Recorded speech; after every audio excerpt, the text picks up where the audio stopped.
ত্রিপুরার ধলাই জেলার কমলপুরে ঘুমন্ত স্বামীকে হত্যা করার অভিযোগ প্রমাণিত হওয়ার স্ত্রীকে যাবজ্জীবন সশ্রম কারাদণ্ডের নির্দেশ দিল এবারে কমলপুর অতিরিক্ত জেলা এবং দায়রা আদালত।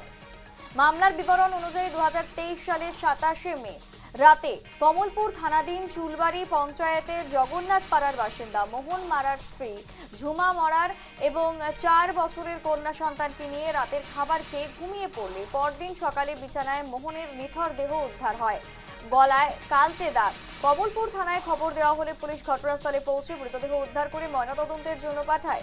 ঘটনার পর 30 মে মৃতের বাবা মহেশ মারার কমলপুর থানায় পুত্রবধূ ঝুমা মারারের বিরুদ্ধে হত্যার অভিযোগ দায়ের করেন।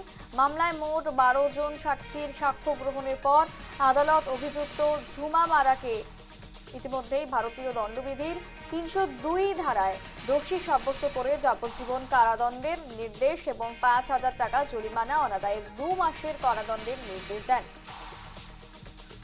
ত্রিপুরার ধলাই জেলায় ঘুমন্ত স্বামীকে হত্যার অভিযোগে স্ত্রীকে যাবজ্জীবনের সশ্রম কারাদণ্ডের নির্দেশ। ঘটনা ত্রিপুরার ধলাই জেলার কমলপুরে যাবজ্জীবন সশ্রম কারাদণ্ডের নির্দেশ কমলপুর অতিরিক্ত জেলা এবং দায়রা আদালতে।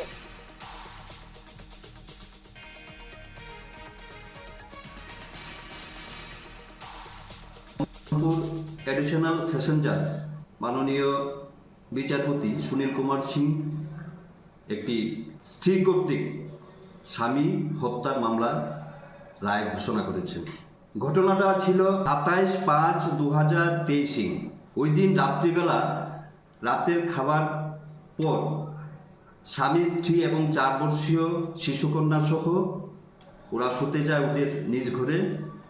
পরের দিন সকাল 8:30 পর্যন্ত ডিজিজ ডেট অর্থাৎ যিনি মৃত ব্যক্তি ওনার কোনো সাড়া না পেয়ে ওনার মা ওনাদের ঘরে প্রবেশ করে এবং গিয়ে দেখতে পায় ওনার ছেলে মোহন মারা মৃত অবস্থায় খাটে শোয়া, এবং উনি দেখতে পান যে ওর গলাতে কালচে একটা দাগ ছিল।